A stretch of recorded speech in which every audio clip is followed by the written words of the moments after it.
이 새벽을 주님과 2부 돌아왔습니다. 이 시간은 부림장로교회 윤혁 목사님께서 창세기 3장 9절에서 15절까지의 말씀을 본문으로 여자의 후손이신 예수님이란 제목의 하나님의 말씀 전해주시겠습니다. 많은 은혜 받으시기 바랍니다. 죄가 아니더라고요. 옛날에는 죄인데, 어떤 분은 미소 짓는데 그러지 마시고요. 옛날에는 죄인데 지금은 아닌 거예요. 왜 그러느냐? 다수결로요. 다수결로 이거 죄가 아니다, 우리가 결정하자. 그러니까 죄가 아니로 바뀌더라고요. 동성애가 죄입니까? 죄가 아닙니까? 손 들고 거수해서 아니라 그러면 막 바뀌어요. 그리고 죄도 막 바뀌는 거예요. 그래서 제가 한 번은 엉뚱한 상상을 해봤습니다. 이런 생각을 해봤어요. 만약에 여기에 모인 분들이 다 있는데 여러분들이 거수결로 저를 다 여자다라고 얘기하면 내가 여자가 될까? 이런 생각을 해봤어요. 한번 해볼까요? 자, 여러분 저를 보십시오. 잘 보시고요. 잘 보시고요. 자, 제가 남자라고 생각하는 사람 손 들어주십시오. 네, 됐고요. 제가 여자라고 생각하는 사람 손 들어주세요. 제가 남자가 맞네요. 이렇게 된다라는 거예요. 이렇게 바뀐다라는 거예요. 그죠? 근데 실은 이 살인죄나 간음죄나 그리고 이 도둑질은요, 죄의 종류지 죄의 정의가 아닙니다. 죄가 무엇을 밝혀준 건 아니에요. 그러니까 자꾸 바뀌는 거예요. 그러니까 그게 근본이 아니니까 자꾸 바뀌는 거죠. 죄의 정의, 다시 말해 definition. What is the sin? So definition of sin은 뭐냐? 바로 원어로 보면 하말티아입니다. 뜻은요, 관역이 있는데 그것을 벗어나는 게 죄라는 거예요. 그게 죄의 근본이고 죄의 정의입니다. 하나님께서 선악과를 따먹지 말라고 말씀하셨습니다. 그래서 따먹지 말아야지요. 근데 따먹어요. 벗어납니다. 그래서 그게 죄가 되는 거예요. 사랑하는 성도 여러분, 죄가 뭐라고요? 다수결로 결정하는 게 아니라요, 하나님이 하신 이 말씀이 있는데 이 말씀을 벗어나는 그 모든 것이 죄입니다. 그래서 선악과가 죄의 열매가 되는 거예요. 세 번째로 선악과는 뭐냐? 동산 중앙에 있는 나무의 열매입니다. 말씀 보실까요? 3장 3절이요. 창세기 3장 3절. 그러나 하나님은 동산 한가운데 있는 나무의 열매는 먹지도 말고 만지지도 말라고 하셨다. 어기면 우리가 죽는다고 하셨다. 선악과가 어디 있었다고요? 동산 중앙에 있었습니다. 그게 선악과예요. 그 말은 무슨 말이냐? 선악과를 통해서요, 선과 악이 나눠지게 됐습니다. 선악과를 통해서 우리가 선으로 갈 수도 있고요, 선악과를 통해서 우리가 악으로 갈 수 있다는 거예요. 어떻게 그런 일이 벌어지냐? 선악과가 있는데 이것을 안 따먹으면 어떻게 되죠? 말씀을 지키니까 뭐죠? 선이에요. 하나님께로 가는 겁니다. 선악과가 있는데 선악과를 따먹으면요, 말씀을 어기게 되는 거죠. 그래서 어디로 가는 거죠? 악으로 가는 거예요. 그래서 선악과는 가운데에 있는데 이 선악과를 통해서 선과 악으로, 하나님이냐 그 반대편이냐로 나뉘게 돼 있다는 거예요. 근데요, 선악과는 가운데 있지만 우리는 가운데에 있을 수 없습니다. 무엇인가는 선택을 해야 됩니다. C.S. 루이스는 이런 말을 했습니다. 제가 잠깐 소개를 해드리면요, 이 우주의 중립적인 것이라곤 단 하나도 존재하지 않는다. 한 뼘의 땅, 한 초의 시간도 다 하나님의 소유이며 사탄은 그것을 공격하고 있다. 보세요. 한 뼘의 땅이 있지만 그 땅이 하나님의 소유예요. 그런데 사탄은 계속 공격하고 있다는 거예요. 그러니까 거기서 영적인 전쟁이 일어나는 겁니다. 우리 가정이 있는데 가정이 하나님의 소유지만 사탄이 계속 공격해서 가정을 무너뜨리려고 하는 거예요. 그래서 그 안에서 영적인 전쟁이 벌어지고 있습니다. 이 교회가 하나님의 것이지만, 하나님의 몸이지만, 예수 그리스도의 몸이지만 이 안에서 사탄이 공격해서 자꾸 무너뜨리려고 하는 거예요. 그 싸움이 벌어지고 있다는 겁니다. 그러니까 둘 중에 하나를 선택해야 된다는 거예요. 중립은 없습니다. 어떤 순간도 어떤 상황도 중립은 없어요. 둘 중에 하나를 선택하는 겁니다. 선이든 악이든, 하나님의 말씀을 따르든 그 말씀을 거역하든 둘 중에 하나를 선택하게 된다는 거예요. 그것이 선악과가 해주는 일입니다.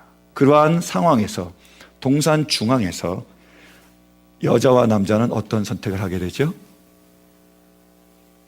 하나님의 말씀을 버리고 거역합니다. 선을 버리고 악을 선택하는 거예요. 선악과를 따먹은 거예요. 자, 그러면 어떻게 됐을까요? 뱀이 말한 대로 정말로 하나님같이 되었습니까? 웃기는 소리죠. 거짓말이잖아요. 여러분 혹시 뱀을 자세히 지켜본 적 있어요? 뱀이 쫙 하다가 먹이를 노린 다음에 잡아먹으려고 할 때 어떻게 되죠? 혀를 쫙 내미는데 어떻게 갈라지죠? 들러착 갈라지죠. 보셨습니까? 낼름낼름 하는 거? 한 입으로 두 말하는 게 뱀입니다. 사단이에요. 그러니까 사단은 거짓의 영입니다. 안타깝게도 거짓에 속은 거예요. 하나님같이 되기는커녕이요, 하나님의 자녀의 자리까지 박탈당하는 거예요. 에덴 동산에도 쫓겨나게 되며 죽음과 파멸에 이르게 된 겁니다.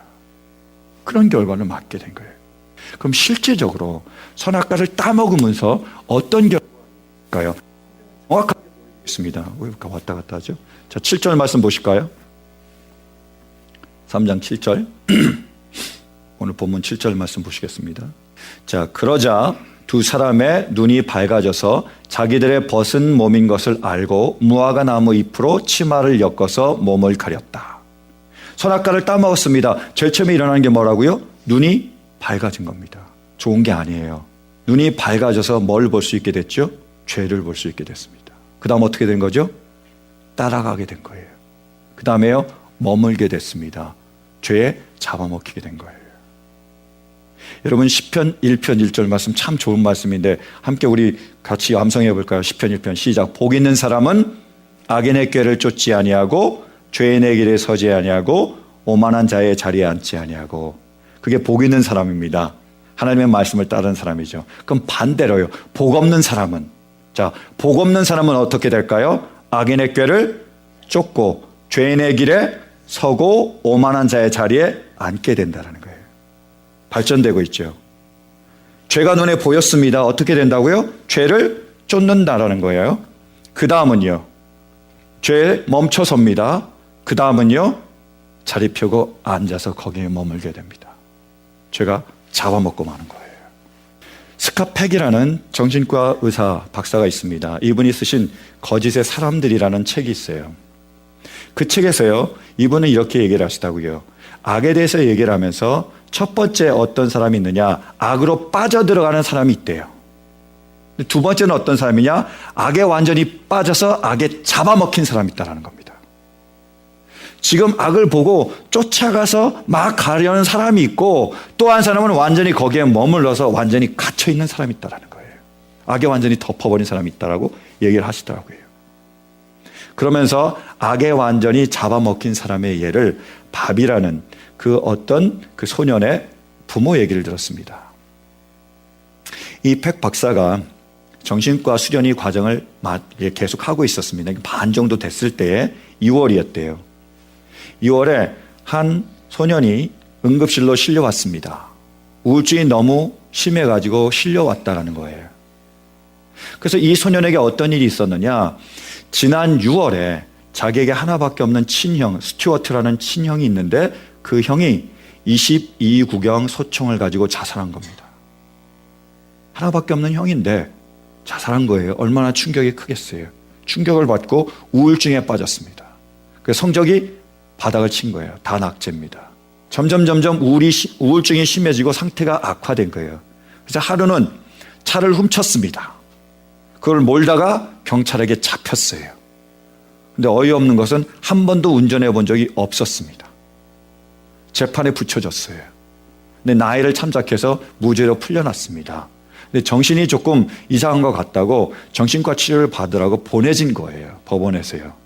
그래서 부모님과 함께 그 스카팩 박사를 만나러 온 겁니다. 그래서 이 박사가 그 아이와 상담을 하는 거예요. 여러 가지를 많이 물어보려고, 그리고 치유하려고 대화를 계속 나누고 있었습니다. 그러다가 엄청난 사실을 발견했어요. 뭐냐면 지난 크리스마스 때 이 바베라는 아이가 생일 선물을 받았습니다. 뭐냐면 22구경 소총이요. 자기 형이 자살할 때 사용했던 그 소총을 그 부모가 그 아들에게 준 겁니다. 뭡니까? 너도 죽으라는 건가요? 그 아이가 어떤 메시지를 그걸 받았을까요? 그래서 엄청나게 충격을 받은 거예요. 그래서 우울증에 빠진 겁니다. 잡힌 거예요. 그래서 이 팩 박사가 도저히 그 부모가 이해가 안 되더래요. 그 아이의 문제가 있는 것이 아니라 그 부모의 문제, 그렇게 얘기하셨어요. 근데 문제는 뭐냐면 그들에게서, 그 부모에게서 죄책감이 보이지 않더래요. 아이를 그렇게 만들어 놓고 그럴 수가 있느냐? 혐오감이 느껴지더라고. 역겹다고. 그래서 떠나고 싶었다고 얘기를 하더라고요. 어떻게 그럽니까? 그런 일을 벌여요? 근데 죄책감이 안 보이는 이유는 뭐냐면 이 부모가 죄책감을 몰라서가 아니라 너무너무 잘 알고 있었대요. 보실까요? 눈이 밝아진 다음에 나타나는 현상이 뭐라고요? 벗은 몸을 알게 되는 겁니다. 내가 벗었음을, 내가 죄를 졌음을, 다시 말해서 내 죄와 죄책감을 내가 알게 되는 거예요. 정확하게 알게 됐습니다. 근데 안 다음에 어떻게 하는 거죠? 바꾸고 고치는 게 아니라 어떻게 합니까? 숨는 겁니다. 숨어버리는 거예요. 그리고 가려버리는 겁니다. 남자와 여자가요, 선악과를 따먹었습니다. 벗었음을, 수치스러움을, 죄책감을 알았어요. 그 다음에 그들이 한 행동이 뭐라고요? 무화과 나무 잎으로 치마를 만들었습니다. 그리고 가렸어요. 그리고 나무 뒤에 숨었습니다. 도망갔습니다. 이렇게 했다라는 거예요. 죄책감을 가지고 그것을 고치려고 하지 않고 그것을 덮고 그리고 그로부터 도망가려고 했답니다. 그래서 그들이 한 행동이 뭐지요? 바로 책임을 떠맡기는 거예요. 내가 잘못했는데 다른 사람에게 잘못을 넘기는 겁니다. 바비의 부모가 잘못했는데 얘가 잘못하다고, 얘가 문제라고, 얘가 우울증이 있다고, 얘 좀 치료해달라고 데려온 거예요. 이렇게 됐다는 겁니다. 아담과 하와도 똑같이 하고 있습니다. 보실까요? 11절 말씀이요. 오늘 본문 11절입니다. 하나님이 물으셨다. 내가 벗은 몸이라고 누가 일러주더냐? 내가 너더러 먹지 말라고 한 그 나무의 열매를 내가 먹. 그 남자는 핑계를 대었다. 하나님께서 저와 함께 살라고 짝지어 주신 여자 나무의 열매를 저에게 주기에 제가 그것을 먹었습니다. 따먹었어요. 남자가 뭐라고 대답하고 있죠? 그래요, 제가 잘못했습니다. 제가 따먹었네요가 아니라 뭐죠? 여자 때문에요. 남편한테 네 왜 그렇게 잘못했어 하니까 뭐요? 아내 때문에요. 책임을 떠맡기는 겁니다. 이 사람 때문이라는 거예요. 더 나아가서 지금 문제가 되는 게 뭐죠? 그 여자를 누가 지었습니까? 하나님께서 지으셨어요? 하나님 때문이라는 거예요. 왜 여자를 만들었냐는 겁니다. 만들어서 눈앞에 왔을 때는 내 살 중에 살이요 뼈 중에 뼈다. 바로 당신이 나면 내가 당신이야 라고 고백을 했는데 결혼식장, 주례사, 그 주례하는 그 목사 앞에서는 내가 당신만을 사랑했다고 고백했는데 이제 와서는 뭐죠? 당신 때문에 내가 이래, 이 모양 이 꼴이야. 아니야, 당신 때문에 내가 이 모양 이 꼴이야. 책임을 전가하고 있습니다. 하나님께도 책임을 떠맡기고 있는 거예요. 그럼 여자는 어떻게 할까요? 보실까요? 13절이요. 주 하나님이 그 여자에게 물으셨다. 너는 어쩌다가 이런 일을 저질렀느냐? 여자도 핑계를 대었다. 뱀이 저를 꿰어서 먹었습니다. 여자는 누구에게 책임을 맡기고 있죠? 뱀이요. 뱀 때문이라는 거예요. 하나님 왜 뱀을 만드셨습니까? 이 뱀 때문에 내가 죄를 지었다고 얘기하는 거예요. 책임을 다 계속 전가하는 겁니다. 여러분, 이 모습을 보면서 누가 좀 떠오르지 않으십니까? 저는 이 말씀을 묵상하면서요, 떠오른 분이 한 분 계셨어요. 얼마 전에 박 대통령이 대국민 담화를 했습니다. 제3차 담화였어요. 그 내용을 제가 그대로 인용을 하도록 하겠습니다. 저는 1998년 정치를 시작했을 때부터 대통령에 취임하여 오늘 이 순간에 이르기까지 오로지 국가와 국민을 위하는 마음으로 모든 노력을 해왔습니다. 또 단 한순간도 저의 사익을 추구하지 않았고 작은 사심도 품지 않고 살아왔습니다. 최순실 게이트와 관련된 의혹에 대해 지금 벌어진 여러 문제 역시 저로서는 국가를 위한 공적인 사업이라고 믿고 추진했던 일이었고 그 과정에서 어떠한 개인적 이익도 취하지 않았습니다. 하지만 주변을 제대로 관리하지 못한 것은 결국 저의 큰 잘못입니다. 뭡니까? 내가 잘못한 것은 하나도 없습니다. 누구 잘못이라고요? 내 주변의 잘못이라는 겁니다. 주변의 사람들은요, 내가 잘못한 것은 하나도 없고 대통령이 시켰으니까 했다라는 겁니다. 책임을 전가하는 거예요. 내 죄책감을 덮어버리고 거기로부터 도망가서 숨으려고 합니다. 내 무화과 나무 잎이 동산 나무가 가릴 수 있습니까? 없습니다. 없어요. 문제가 거기서 생기는 겁니다. 그래서 내가 바뀌지 않으니까 다른 사람을 바뀌려고 하는 거예요. 근데 여러분, 놀라운 하나님의 은혜가 여기서 시작이 됩니다. 죄인의 가장 밑바닥에서 하나님의 은혜는 차오르기 시작합니다. 죄가 더한 곳에 하나님의 은혜가 강같이 임하시는 거예요. 할렐루야. 여러분, 그 죄 가운데 하나님은 바로 은혜를 시작하셨습니다. 성경을 자세히 보면요, 거꾸로 가세요. 완전히 역순입니다. 꼭 영화를 보는데 리와인드를 거꾸로 이렇게 해서 보는 것 같아요. 자, 그들이 어디까지 갔죠? 숨는 데까지 갔습니다. 하나님이요, 그 숨은 곳에서부터 시작을 하십니다. 보실까요? 9절이요. 본문 9절이요. 본문 9절 말씀 보시겠습니다. 왔다 갔다 정신이 없으시죠? 본문 9절 찾느라고 힘든 것 같습니다. 자, 본문 9절 보면 이렇게 얘기합니다. 하나님께서요, 그 아담과 하와를 그 숨은 곳에서, 그리고 이렇게 말씀하세요. 내가 어디에 있느냐?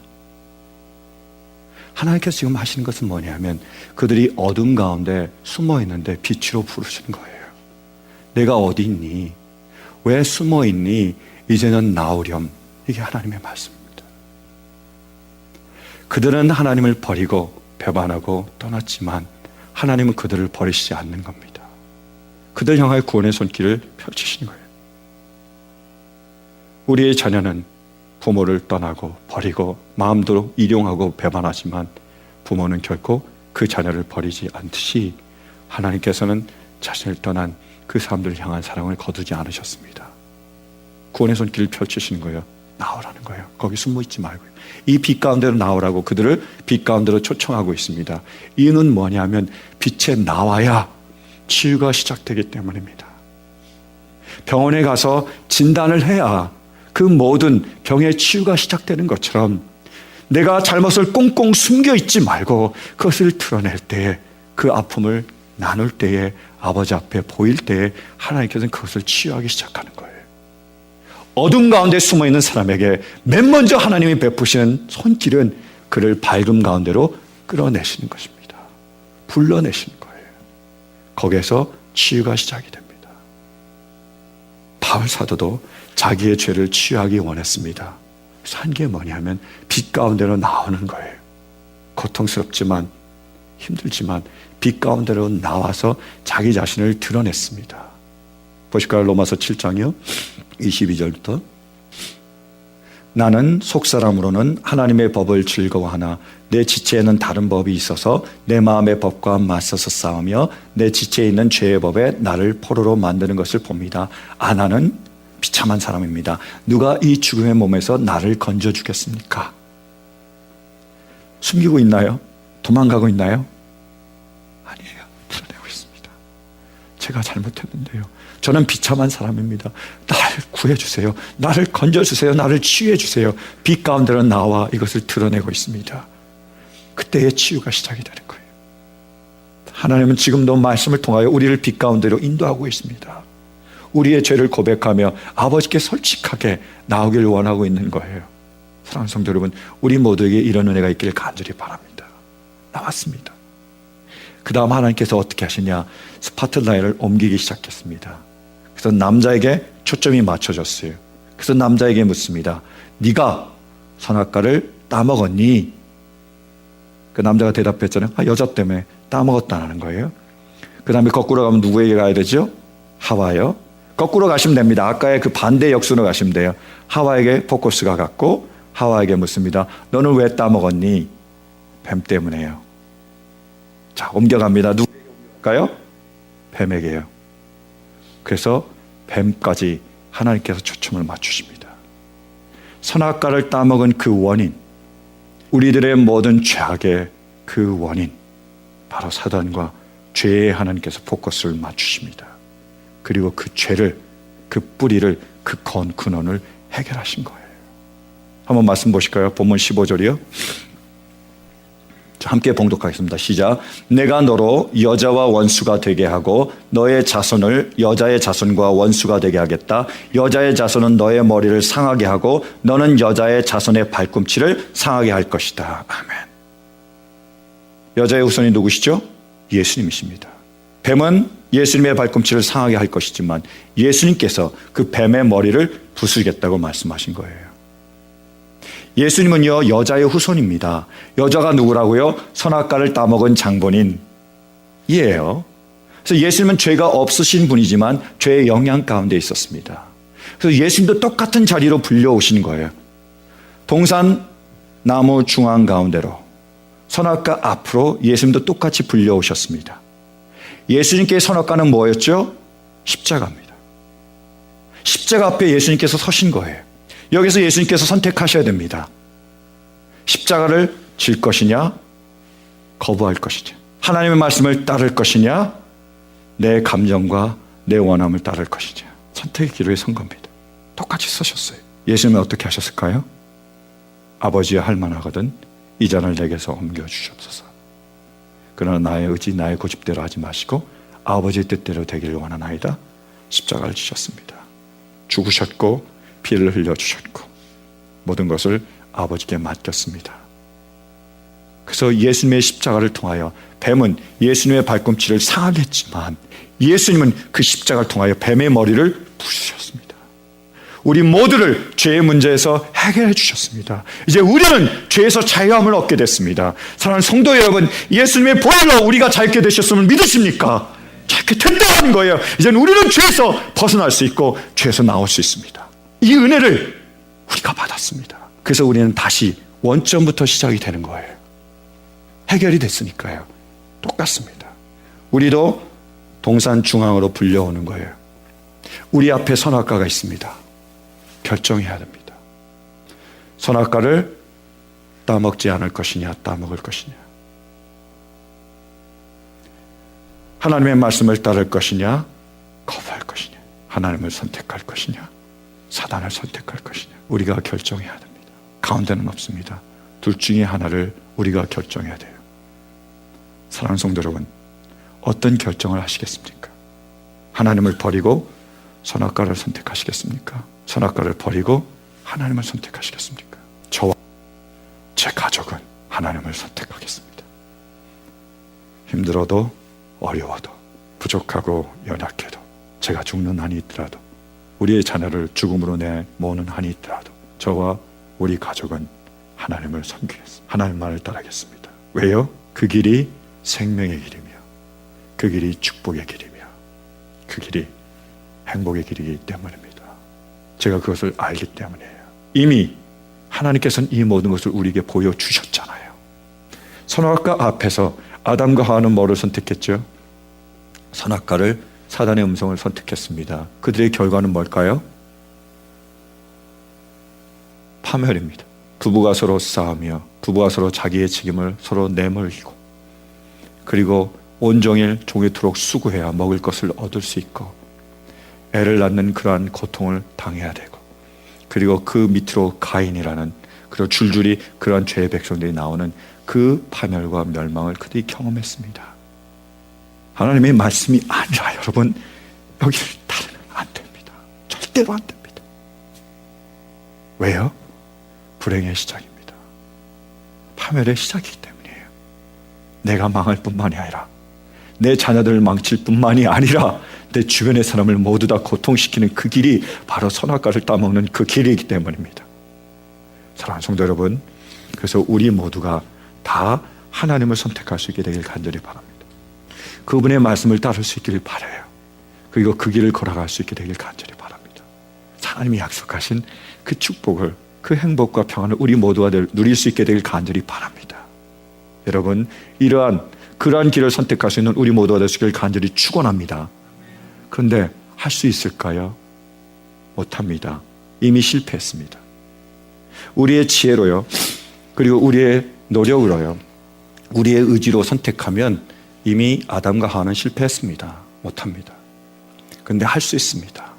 우리가 주님을 의지하고 주님과 동행할 때, 그분의 도우심을 구할 때 우리는 할 수 있어요. 왜요? 주님은 이미 승리하셨기 때문입니다. 사랑하는 성도 여러분, 그러므로 우리 모두 주님을 의지할 수 있게 되길 간절히 바랍니다. 그분의 도우심을 구할 수 있게 되길 간절히 바라요. 그래서 주님이 오셨습니다. 그리고 그분과 동행함으로 하나님의 말씀을 순종하는 아버지께로 나아가는 그 길을 우리 모두가 갈 수 있게 되길 간절히 바랍니다. 그래서 우리 가정에 기쁨이 넘치고 우리 가정이 천국과 같은 곳이 되고 우리 가정이 그리고 우리 직장이 천국과 같은 곳이 되고 우리 교회가 천국과 같은 그러한 놀라운 하나님의 은혜가 넘쳐 흘러나올 수 있게 되길 간절히 바랍니다. 여러분, 예수님은 여자의 후손입니다. 우리도 여자의 후손이에요. 예수님은 그리스도이십니다. 우리는 그리스도인입니다. 예수님께서 뱀이 발꿈치를 상하게 했지만 예수님이 그 뱀의 머리를 부수던 것처럼 뱀이 우리의 발꿈치를 상하게 할지라도 우리는 그 머리를 밟아 부수며 깨뜨릴 수 있게 되길 간절히 바랍니다. 사탄의 어떤 유혹과 위협 앞에서도 우리 주님만을 붙잡고 그분과 동행하며 주님의 말씀을 따르는 축복의 길, 생명의 길, 행복의 길로 나아가는 우리 모두가 될 수 있게 되기를 간절히 축원합니다. 우리 함께 기도하실까요? 지금까지 라크라 센터에 위치한 부림장로교회 윤혁 목사님께서 하나님의 말씀 전해주셨습니다. 부림장로교회는 주님을 따르는 균형 있고 건강한 교회가 되기를 소망하며 고통받고 신음하는 사람들을 하나님께 인도하는 교회가 되기를 원합니다. 이 시간 방송을 들으시고 신앙에 도움받기를 원하시는 분은 전화 818-249-3001 818지역 249-3001번으로 문의하시거나 3561 푸틸 블러버드 라크라 센터에 있는 부림 장로교회로 찾아오시기 바랍니다. 시민권 신청, 부모님, 배우자, 자녀 영주권 신청, 취업이민, 종교이민, 학생비자, 신분 변경, 추방유예, 결혼, 공증. 인생이 달린 이 모든 일 어디에 맡겨야 할까요? 한인타운 연장자 센터의 모츠기관인 주눈사랑채 이민법률센터에 맡기세요. 21년 이민법 경력의 박창영 이민국 공인변호인이 성심을 다해 도와드립니다. 올림픽과 윌튼 323-735-7888 323-735-7888. 유태인이 만든 특수영양제 M3 들어보셨어요? 곡식의 눈, 과일씨, 껍질, 약초의 뿌리로 만든 특수 영양제 M3. 혈압, 당뇨, 아토피, 천식, 비만 등 무슨 병이든 큰 효과를 주는 신비의 영양제 M3. 서울대학병원 7곳, 고려대학병원 2곳에 입점되어 더욱 믿을 수 있는 M3의 효능. 213-435-9600, 213-435-9600 M3. 정직한 마음으로 권해드립니다.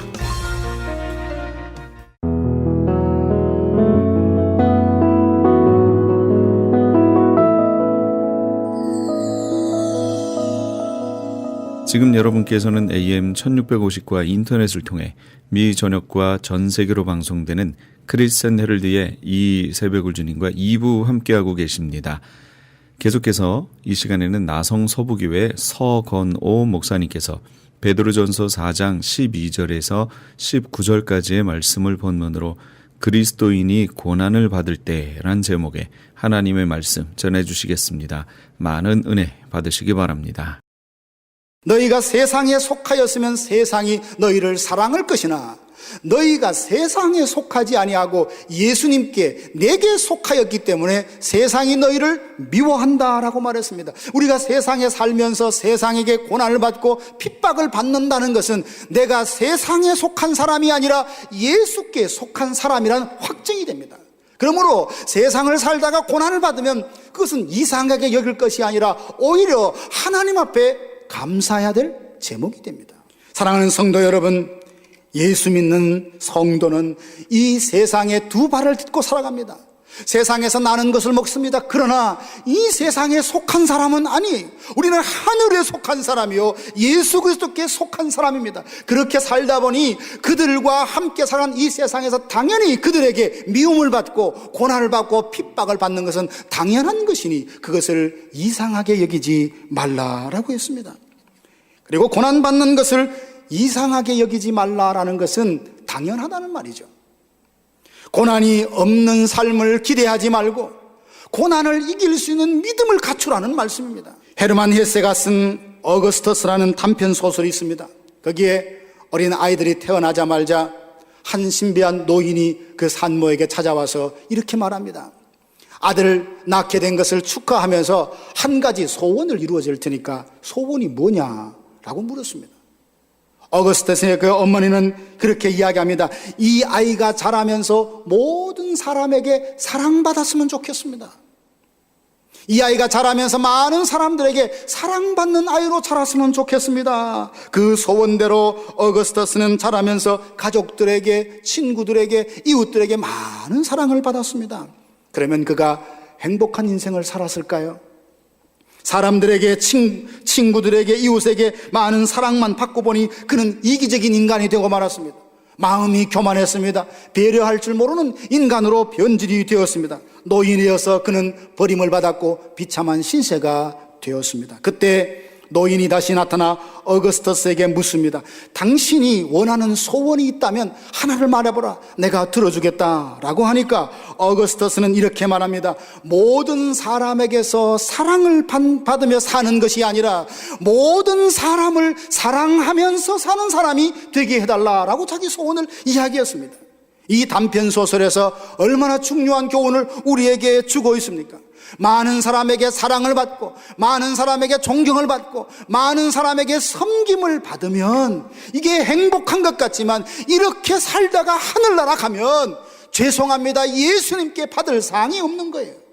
내가 섬기고 내가 사랑하고 내가 베풀면 하늘나라에서 받을 것이 많지만 이 땅에서 다 누리고 받으면 주님 앞에 받을 것이 없는 초라한 인생이 되지 않겠습니까?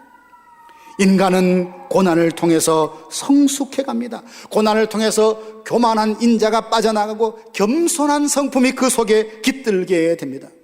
비바람 부는 길을 걸어가지 않는 사람은 그 태양, 맑은 날씨에 대한 소중함을 알 길이 없습니다. 배고픔이 얼마나 외롭고 얼마나 서글플지를 아는 사람이 한 끼의 식사 앞에 진정한 감사를 할 수 있습니다. 외로움이 뭔지 아는 사람이 옆에 누가 있어줄 때 그 친구에 대한 고마움을 알게 되는 것 아닙니까? 고난은 우리로 하여금 교만해서 겸손한 인간으로 바꾸는 겁니다. 어떤 사람이 그런 말을 했어요. 마귀도 고난을 받으면 천사처럼 된다, 그런 말을 했어요. 정말 그렇게 된다는 것이 아니라 고난이 인생에게 임하면 그 인생을 겸손하게 된다는 말이 아니겠습니까? 사랑하는 성도 여러분, 고난이 없는 삶을 기대하시기보다 고난을 넉넉히 이기는 믿음을 갖추는 지혜로운 인생이 되기를 주님의 이름으로 축원합니다. 하나님은 우리 누구보다 우리를 잘 아십니다. 만약 우리가 고난을 받지 않고 형통한 삶을 살아가는 그때 그것이 진정 복인 줄 안다면 하나님은 우리 인생에 한 번도 고난을 허락하지 않았을 것입니다. 그러나 우리를 아세요. 고난을 통하여 빚어지고 견고해지고 하나님의 사람으로 다듬어지는 걸 아시기 때문에 아프지만 때로는 눈물겹지만 그 고난을 허락하실 때가 있습니다. 성경에 보면 고난 중에서 믿음을 지킨 사람들이 얼마나 많이 있습니까? 그 중에 욥이 대표적인 인물이라 할 수 있습니다. 그는 자기 생일날 자녀들을 위해서 한 사람 한 사람 번제를 다 드리며 성결하게 살아야 돼. 거룩하게 살아야 돼. 아이들 한 사람 한 사람 이름을 부르며 하나님 앞에 제사를 드렸던 사람이 하나님도 그의 믿음을 인정하셨지 않습니까? 동방에서 의롭기로 으뜸이라 하나님이 인정을 해주셨어요. 그런 그가 자기 생일날 재산을 다 잃어버립니다. 10명의 자녀들이 사고를 통해서 다 죽게 됩니다. 자기 몸에 병까지 일어납니다. 이런 시험과 고난을 받을 때 오늘 우리들이 동일한 시험을 받았다면 하나님 앞에 어떻게 반응할까요? 왜라고 묻지 않겠어요? 왜? 하나님 왜 나에게 이런 고난을 주십니까?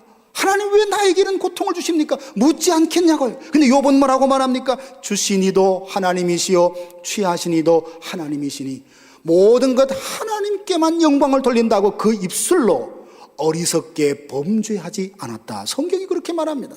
욥은 고난 중에 이렇게 고백합니다. 나의 가는 길을 오직 그가 아시나니 그가 나를 단련하신 눈에는 나의 믿음이 정금같이 순금같이 나오리라 라고 고백을 하고 있습니다. 욥은 알았습니다. 지금은 고난 중에 있지만 이 고난을 통하여 단련하신 후에 정금같은 믿음의 사람으로 나를 일으켜 세우실 것이라는 소망으로 믿음으로 그 고난을 견뎌낸 사람입니다. 사랑하신 하나님, 사랑하신 성도님, 하나님은 때때로 우리에게 고난을 허락하십니다. 그러므로 성도로서 고난받을 때 이상하게 여기지 맙시다. 마치 나는 고난받을 필요가 없는 사람처럼 교만할 필요도 없습니다. 하나님이 고난마저도 허락하시면 내게 필요해서 허락하신 줄 알고 그것을 믿음으로 받고 고난 속에 믿음을 지키면 나의 믿음이 정금같이 순금같이 독수리가 날개치며 공중에 날아오름처럼 우리의 믿음이 비상하는 변화의 축복을 누릴 수 있을 것입니다. 이상하게 여기지 말라, 고난을 이상하게 여기지 말라라고 하시면 하나님께서 고난을 당하는 것, 우리가 감당치 못할 시험은 허락지 않으시고 그 고난 중에 있을 때 피할 길을 주사 능히 감당하게 하신다는 약속이 담겨 있는 말씀입니다. 고린도전서 10장 13절 보면 사람이 감당할 시험 외에는 너희에게 당한 것이 없나니 하나님은 미쁘시고 의로우사 너희가 시험 당할 쯤에 피할 길을 내사 능히 너희로 감당하게 하신다라고 말씀하셨습니다. 그 하나님이 성령님이 베드로를 통하여서 말씀하십니다. 고난을 받을 때, 그리스도인이 이 땅에서 고난을 받을 때 이상하게 여기지 말라. 왜냐? 너희가 시험 중에 있다면 내가 능히 이길 수 있는 피할 길을 줄 것이다. 감당하게 할 것이다. 하나님의 약속이 거기에 담겨져 있기 때문입니다. 사랑하신 여러분, 죄와 상관없이 고난이 찾아와서 마음이 낙심이 되셨습니까? 그것을 이상하게 생각하지 마십시오. 믿음이 없어서 고난이 온 것이 아니라 믿음이 있기에 고난이 왔습니다. 우리가 주님께 속한 사람이라니 바로 그런 고난이 우리에게 온 것입니다. 하나님은 피할 길을 주사 능히 감당하실 것을 믿고 고난 중에도 이상히 여길 것이 아니라 오히려 감사와 찬양과 영광을 하나님께 올려드리는 저와 여러분들 되기를 주님의 이름으로 축복합니다. 두 번째로 그리스도인들이 고난을 받을 때 어떻게 했냐? 13절 말씀에 보면 오히려 너희가 그리스도의 고난에 참여하는 것으로 즐거워하라. 여러분, 고난이 오면 어떻게 즐거워할 수 있나요? 하나님께서는 말씀하십니다. 고난받을 때 즐거워하라. 어떻게 가능합니까? 고난을 통하여 주는 유익이 있기 때문에 그 유익을 생각하며 즐거워하라 라고 말씀했습니다. 하나님의 뜻대로 하는 고난이 있고 자기의 잘못으로 당한 매맞음이 있습니다. 15절 말씀에 보면 너희 중에 누구든지 살인이나 도둑질이나 악행이나 남의 일을 간섭하다가 고난을 받을 때가 있다. 이 고난은 고난이라고 하기보다는 당연히 자기 잘못으로 매를 맞는 것이니 이 고난은 별 의미가 없습니다. 결국은 예수 그리스도 하나님의 뜻을 따라 받는 예수님의 이름 때문에, 복음 때문에, 말씀으로 살다가 신앙 때문에 받는 그 고난이라면 그 고난에는 축복이 있는데 어떤 축복이 있다고 했습니까? 13절 보면 그리스도의 고난에 동참하는 것이다 라고 말했습니다. 그리스도의 은혜에, 그리스도의 그 고난에 동참한다는 것은 고난에 동참하면 나중에 부활 승리, 예수님의 부활의 승리에도 동참하는 인생이 된다는 것이 얼마나 놀라운 영광입니까? 사랑하신 여러분, 그리스도를 위해 살다가 고난받을 때 그 고난은 하나님이 보시기에 그리스도의 고난에 동참하는 것과 같이 봐주신다는 겁니다. 고난을 받지 않으면 주님의 고난, 주님의 아픔을 우리가 어떻게 이해하겠습니까? 고난 받는다 할지라도 예수님의 십자가 고통을 우리가 다 어찌 이해하겠습니까?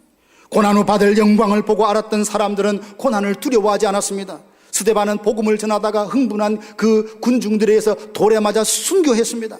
그 순교하는 과정 중에 하늘을 봤는데 예수님께서 보좌에 앉아 계시는 것이 아니라 보좌에 일어서서 자기를 보는 겁니다.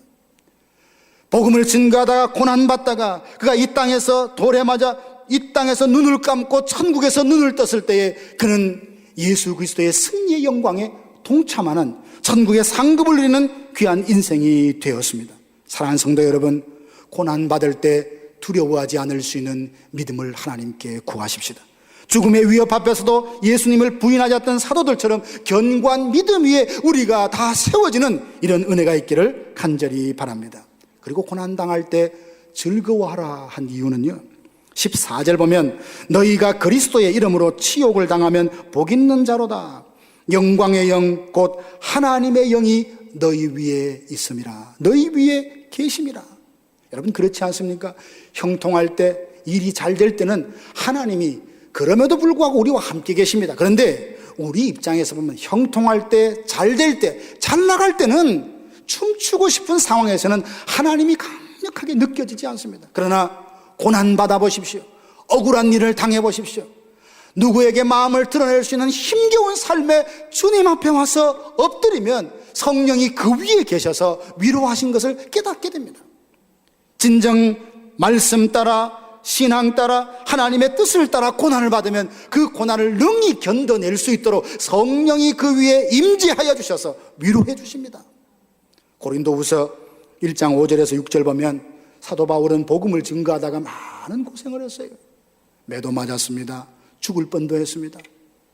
그런 그가 끝까지 그 사역을 감당할 수 있었던 것은 성령의 위로예요. 고난받을 때 너 혼자 잘 이겨봐, 감당해봐가 아닙니다. 힘들고 어렵지만 능히 감당할 수 있게 된 것은 성령이 그 위에 함께 하셔서 그를 위로하셨습니다. 동행하셨습니다. 도와주셨습니다. 힘이 되어 주셨습니다. 그래서 사도 바울이 그 사명을 감당할 수 있었습니다. 야고보서 1장 2절에서 4절 보면 너희가 여러 가지 시험을 만나거든 기쁘게 여기라.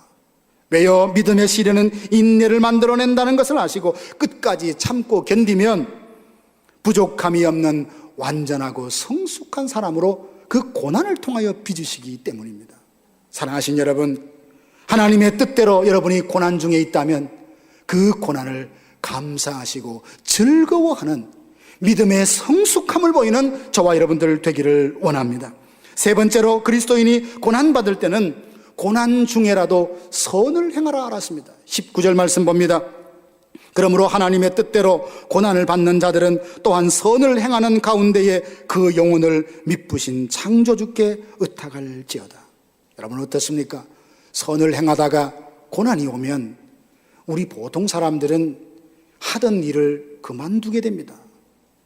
나는 순수하게 이렇게 섬기는데 그것을 몰라주고 칭찬 대신 비난이 오면, 많은 사람들의 사랑이 아니라 비난이 오면 그 하던 일을 그만두고 싶은 유혹이 찾아오는 것이 당연한 것 아닙니까? 좋은 동기로 시작했지만 오해를 받고 손해당할 수 있습니다. 칭찬보다 비방을 받을 수 있습니다. 그때 오늘 저와 여러분들은 무엇을 생각해야 되느냐? 이것이 하나님이 기뻐하시는 일이라면 이 일 때문에 오는 고난이라 할지라도 멈추지 말고 내려놓지 말고 끝까지 주의 길을 가는 겁니다. 이게 하나님의 마음을 기쁘시게 하는 삶인 줄로 믿습니다. 무슨 일이든 사실 쉬운 일이 어디에 있습니까? 다른 사람이 척척 해내는 걸 보면 그 참 쉬워 보인다라고 할지 모르지만 자기가 직접 해보면 쉬운 일이란 사실 없는 겁니다. 그러므로 여러분, 주님의 뜻 가운데 산다면 고난이 온다 할지라도 용기를 잃지 마십시오. 선을 행하는 걸 중단하지 마십시오. 바울에게서 그 열정을 보게 됩니다.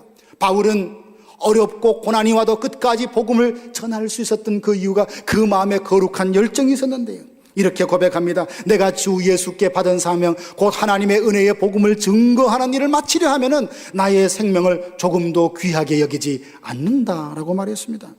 그는 부르심을 받는 그날부터 순교하는 그 직전까지 믿음의 선한 싸움을 싸웠던 사람이고 믿음의 경주를 달렸던 사람입니다. 그러니까 죽음 앞에서도 의의 면류관이 나를 위하여 예비되었다라고 말하며 죽음 앞에서 초연하며 그것을 믿음으로 받아들이는 모습을 우리가 보게 됩니다. 선을 행하다가 고난을 만나면 그동안 열심히 달리다 흐트러진 신발끈을 다시 묶고 새롭게 달리라라고 하는 충전의 시간인 줄 알고 묵묵히 주님을 바라보고 주님이 위로해 주시는 것을 얻어 다시 한번 힘을 내어 그 자리에서 일어나서 믿음의 길, 주의 길을 끝까지 달려가는 우리 모두가 되기를 주님의 이름으로 축원합니다. 이런 일들을 감당하려면 고난이 있어도 우리에게 맡겨진 선을 끝까지 행하려고 하면 우리의 마음에 예수 그리스도의 마음이 와야 합니다. 우리 인간의 어떤 각오와 결심, 의지로는 상황을 뛰어넘어서 하나님이 원하시는 선을 끝까지 행할 수가 없어요. 예수님의 마음을 품을 때 고난 중에도 선을 행할 수 있습니다. 빌립보서 2장에 보면 너희 안에 이 마음을 품으라 곧 그리스도 예수의 마음이라 라고 설명합니다. 네, 이 빌립보 2장 후반부에 보면 예수님의 마음을 품고 사역했던 사람이 누군지 두 사람을 소개하는데 디모데와 에바브로디도라는 사람입니다. 그 중에 에바브로디도는 바울이 소개하기를 이는 내 형제다, 나와 함께 군사된 자요, 나와 함께 수고한 자다, 그렇게 이야기하며 빌립보 교회에게 그의 건강한 모습을 보여주러 돌려보내는데요. 왜 그랬습니까? 에바브로디도는 육신에 약함이 있어서 병이 있었습니다. 그런데 자기의 몸 살이지 아니하고 주의 일이라면, 바울이 전하는 복음이라면 죽기에 이르러도 자기를 돌보지 않고 하나님의 일을 했었거든요. 충성했거든요. 이 사실을 빌립보 교회 성도들이 알고 그를 걱정하며 기도합니다. 아니 저렇게 사역하다가 어쩌려고, 저렇게 육신의 약함을 가지고 저렇게 하면 안 되는데, 성도들이 안타까운 마음에 그의 건강을 위하여 기도하고 있다는 것을 바울이 알고 있었어요.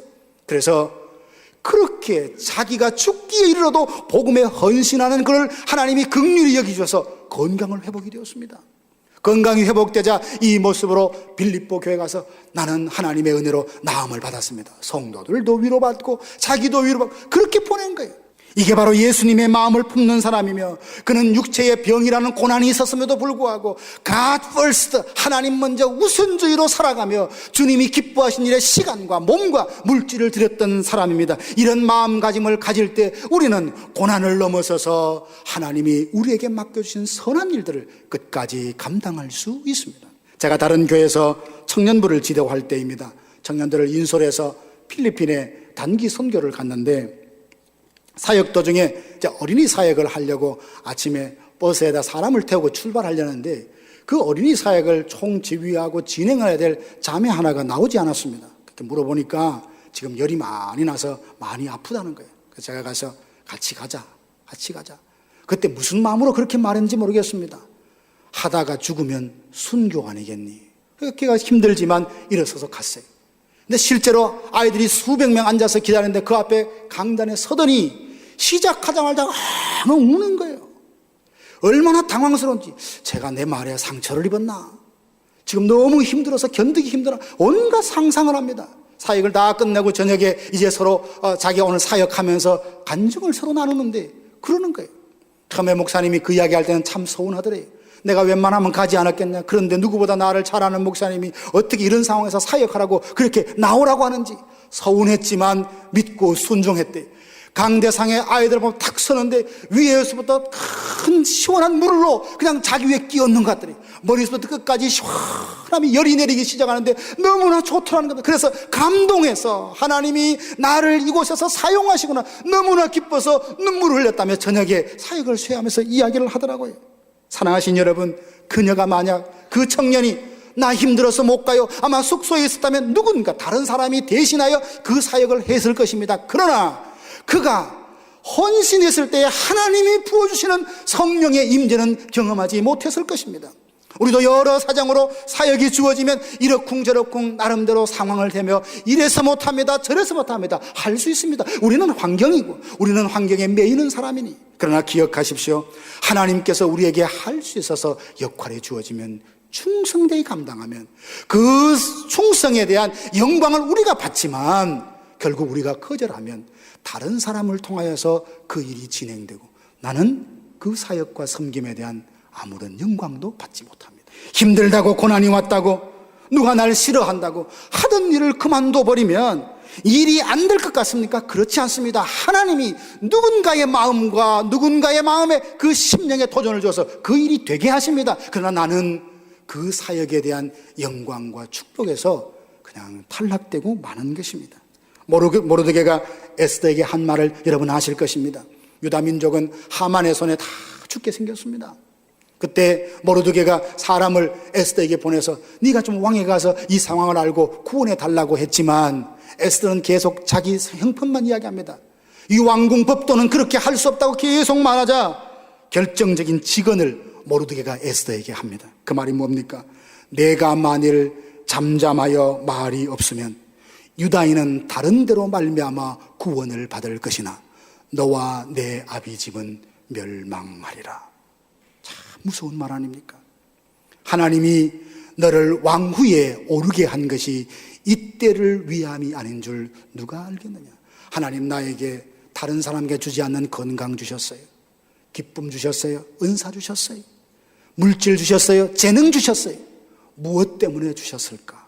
그저 그 많은 걸 내가 누리고 그냥 나만을 위해서 쓰라고 주셨을까?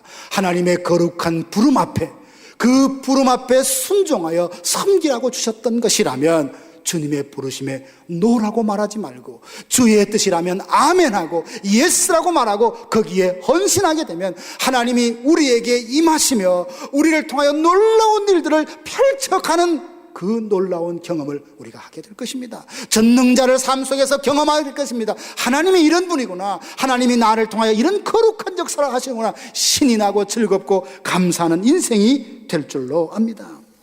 그래서 그리스도인들은 고난이 올 때에도 그 고난 때문에 하나님을 위하여 선한 일도 멈추지 말고 끝까지 가야 합니다.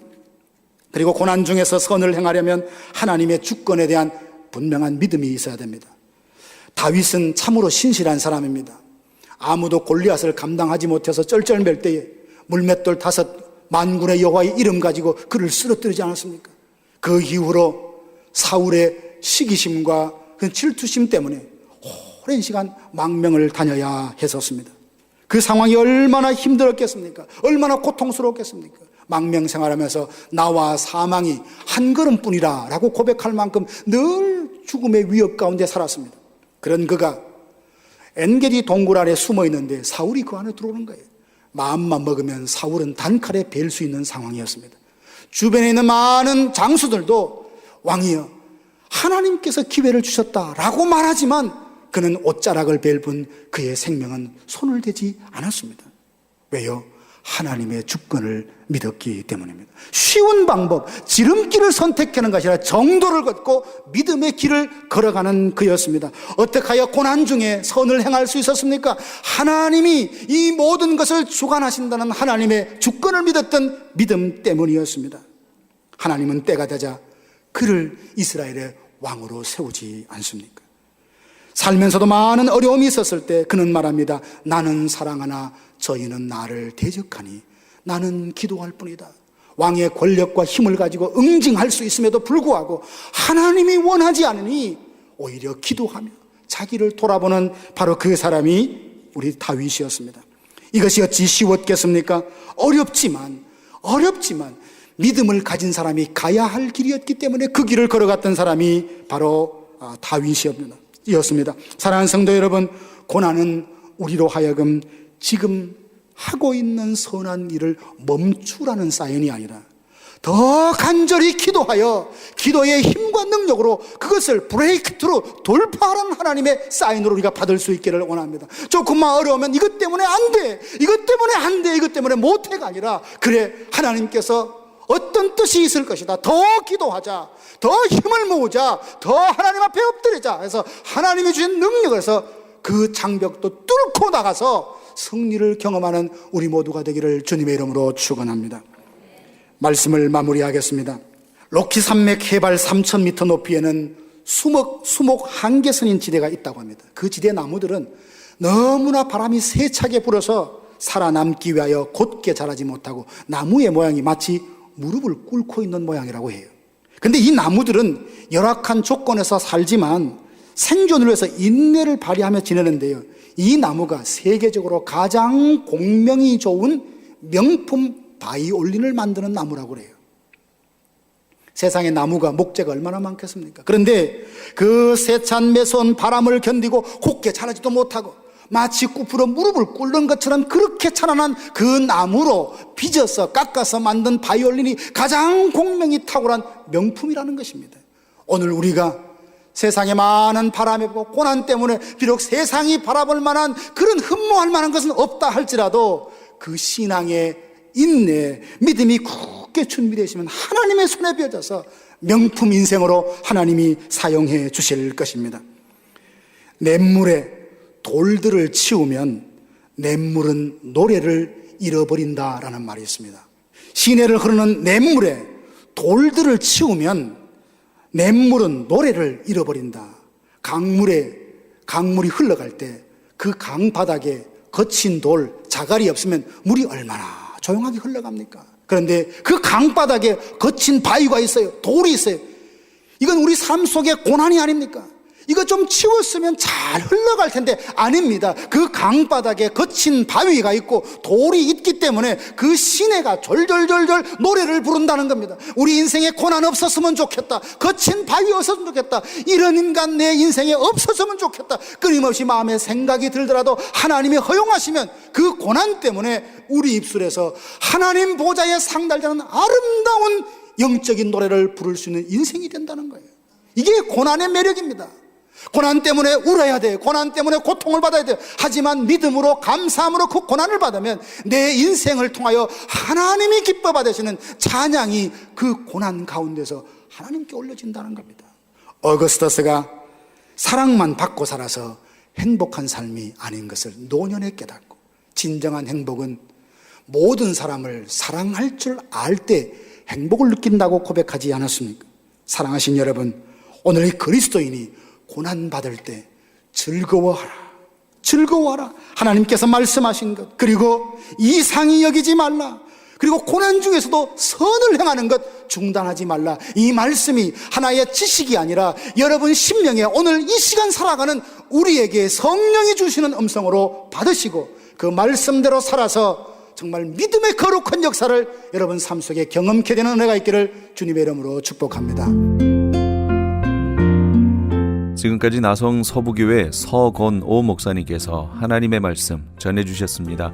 나성 서부교회는 하나님께 기쁨이 되는 교회라는 비전 아래 영적 생명력이 넘치는 교회, 예수님을 닮아가는 교회, 영적 리더십을 발휘하는 교회를 추구하고 있습니다. 이 시간 방송을 들으시고 신앙에 도움을 받기 원하시는 분들은 323지역 939-7323 323지역 939-7323번으로 문의하시거나 1218 사우스 페어팩스 애비뉴 로스앤젤레스에 위치한 나성 서부교회로 오시기 바랍니다. 아니 당신 미장원 다녀왔어? 헤어스타일이 확 바뀌었네. 홈쇼핑월드 차홍 고데기로 마술을 부렸지. 홈쇼핑월드 차홍 고데기. 차홍 허니앤비 샴푸로 머리 감으면서 차홍 헤어두피 마사지를 쓰면 머릿결이 너무너무 부드러워지고 한 움큼씩 빠지던 머리카락도 눈에 띄게 덜 빠져. 차홍 고데기 너무 좋아. 그럼 그 웨이브 머리도? 당연하죠. 3-4분이면 이렇게 풍성한 웨이브 머리를 만들 수 있다고요. 너무 이쁘다. 어디서 샀어? 홈쇼핑월드. 가격 만족, 품질 만족, 행복한 쇼핑. 활가와 웨스턴 홈쇼핑 월드. 안녕하세요. 폴선입니다. 건강보험 회사들의 플랜이 해마다 바뀌는 것 아시죠? 10월 15일부터 12월 7일까지 새로운 보험에 가입하거나 변경하여 본인에게 적합한 플랜을 찾아야 합니다. 메디케어만 갖고 계신 분, 어드밴티지 플랜을 갖고 계신 분은 무료 상담 받으세요. 수호천사보험 시니어 전문 보험 라이센스 에이전트 폴선 213-503-6897 213-503-6897 상담은 주 7일 오전 8시부터 오후 8시까지. TTY 1800-735-2929.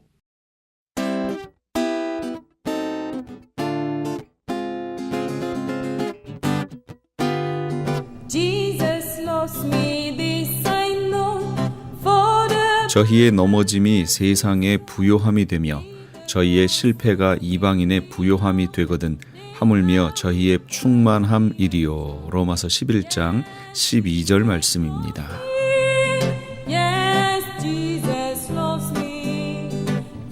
실패는 끝장이 아니라 새로운 창조적 출발이 되어야 합니다. 실패는 성취하지 못한 끝이 아니라 무엇인가 배운 것을 새로이 시작하게 하는 도전의 장으로 삼아야 합니다. 실패는 낭비가 아니라 새 것을 위한 투자입니다. 또 실패는 시간 낭비가 아닌 좀 오래 걸리게 하는 위대한 인내의 시험장입니다. 실패의 열매는 실패한 사람이 아니라 실패의 경험을 가진 사람이 되게 합니다. 오늘도 복음 안에서 다시 일어서시는 우리 애청자 여러분 되시기 바랍니다. 지금까지 크리스천 헤럴드 방송에서 보내드린 이 새벽을 주님과의 정영철이었습니다. 고맙습니다. Yes, Jesus loves me. Yes, Jesus loves me. Yes, Jesus loves me. The Bible tells me so. Yes, Jesus loves me. Yes, Jesus loves me. Yes, Jesus loves me. The Bible tells